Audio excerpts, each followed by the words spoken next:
Salut à tous, on se retrouve ce soir en compagnie de Robinho pour une nouvelle vidéo FAQ.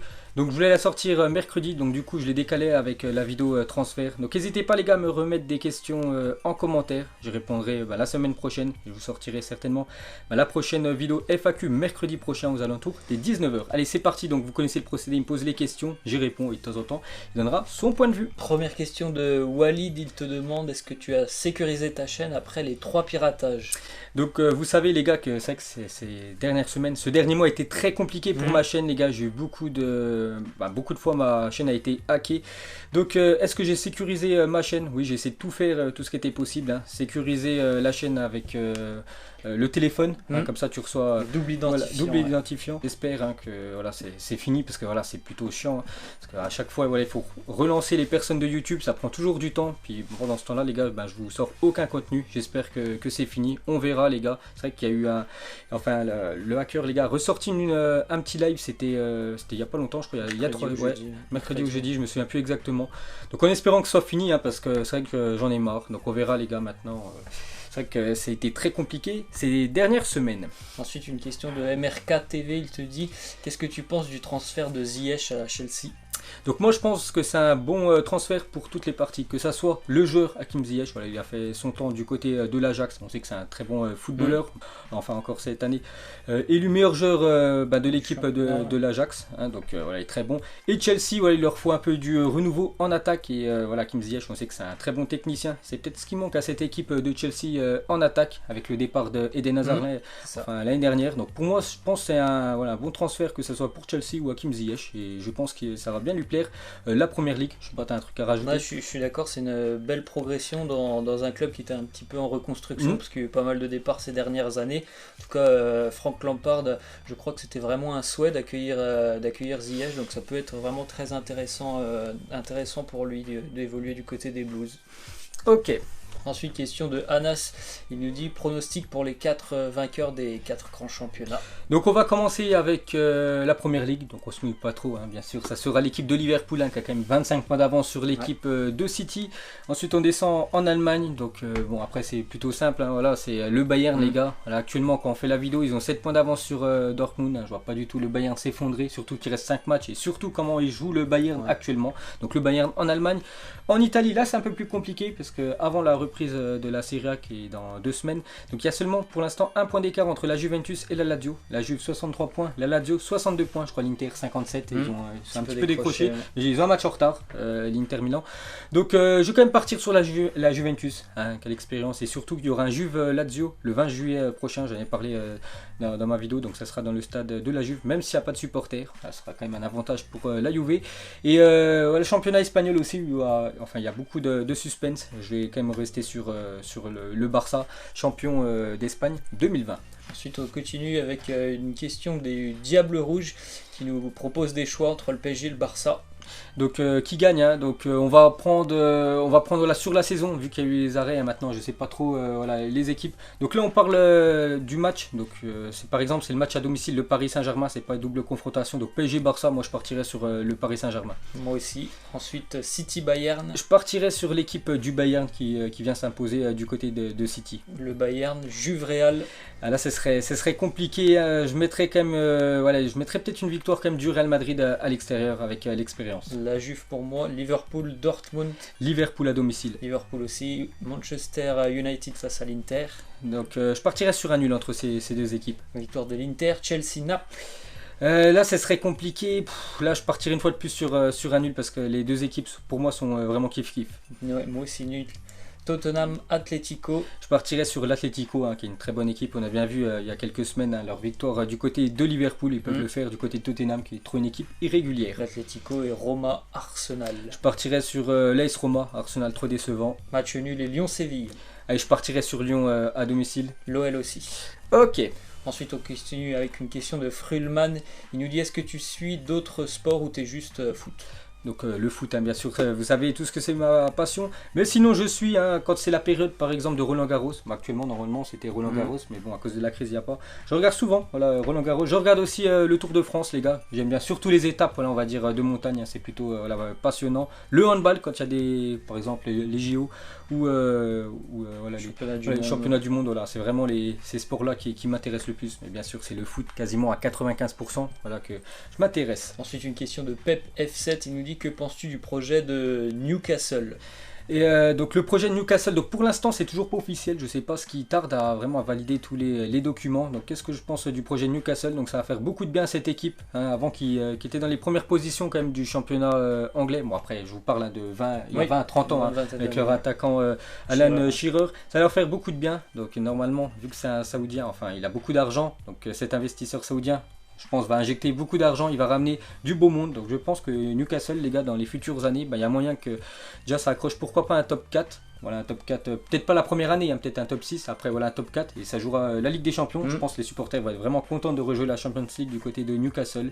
Et voilà, ça sera une fois de plus un grand d'Angleterre avec City. Et bien sûr, ils peuvent, pourquoi pas, vraiment, ça a vraiment des bons footballeurs qui arrivent du côté de Newcastle, viser un championnat de PL, je crois qu'ils l'ont déjà gagné dans leur carrière. Donc voilà ce que je pense de Newcastle. Ensuite, une question dans le futur. De Ilian, il nous dit, selon toi, la Ligue des Champions reprendra-t-elle vraiment en août? Donc oui, je pense, parce que déjà, on peut voir là que tous les championnats reprennent par la France. Voilà, peut-être. Ils ont pris leur décision trop rapidement. Donc si tous les championnats reprennent, je vois pas pourquoi la Ligue des Champions ne pourrait pas reprendre. Ce qui est plutôt logique si on respecte tous les consignes sanitaires. Pas faire quand on marque un but, pas tous célébrer ensemble. Voilà.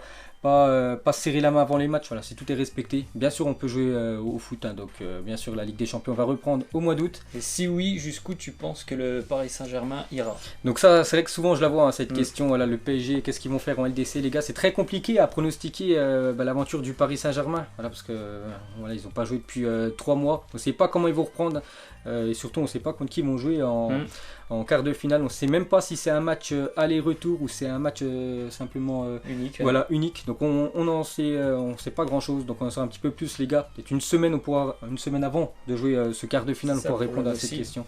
Parce que là c'est très compliqué à répondre à cette question, où ira le Paris Saint-Germain. Ensuite une question d'Alexandre, il nous dit quel est ton stade préféré en France? Mon plus beau stade, on va dire, je vais dire celui de Marseille, l'Olympique de Marseille, je trouve magnifique, le stade Vélodrome. Et ensuite il nous dit quelle équipe tu supportes à part Dijon? Donc je supporte en France le Paris Saint-Germain, mais bon, je trouve magnifique le stade de l'OM, donc voilà. Cette réponse. C'est une question d'Edison, il nous dit penses-tu que l'arrivée de Mediapro en France va chambouler les programmes de foot? Donc oui, parce que voilà, déjà avant, je sais pas si vous vous souvenez les gars, le multiplex, parce que nous on est abonnés à Dijon, on allait souvent au stade, enfin quasiment tout le temps, le samedi à 20h, que maintenant les gars, le multiplex sera l'année prochaine le dimanche à 15h. Donc voilà, ça chamboule bien sûr le programme de foot. Et même pour la Ligue 2 avant c'était le vendredi, j'ai même bien regardé la Ligue 2 le vendredi, voilà, aux alentours des 20h, que maintenant ça sera le samedi à 19h, juste avant le match à 21h de Ligue 1. Donc voilà, il y a pas mal de chamboulements, on verra voilà ce que ça va donner Mediapro. Après, voilà, une petite parenthèse, je trouve juste que leur offre de 25 € par mois, c'est quand même très cher pour suivre simplement la Ligue 1 et la Ligue 2, alors qu'avant Beansport, qui était quand même 10 € moins cher, tu suivais la Ligue 1, la Ligue 2, mais tu avais aussi le championnat espagnol, le championnat turc, allemand, italien. Pour les fans de basket, tu pouvais regarder la NBA, donc moi je trouve ça plutôt cher. On verra si ça va passer ou casser pour cette chaîne Mediapro. C'est une question de XAEM. Il nous dit qu'est-ce que tu penses du transfert d'Icardi? Donc je suis très content les gars du transfert de Icardi. Pour moi c'est un très gros coup réalisé par le Paris Saint-Germain. Très gros coup. Surtout réalisé par Leonardo, directeur sportif du PSG. Parce que 58 millions d'euros pour un attaquant qui a 27 ans. Et surtout un numéro 9 de classe mondiale. Parce qu'on sait que les numéros 9 les gars, c'est ce qui est le plus cher les gars, les buteurs. Donc 58 millions d'euros pour Icardi. C'est un énorme coup réalisé par le PSG. Donc voilà, je peux rien dire de plus. Donc malheureusement pour Cavani doit quitter le club.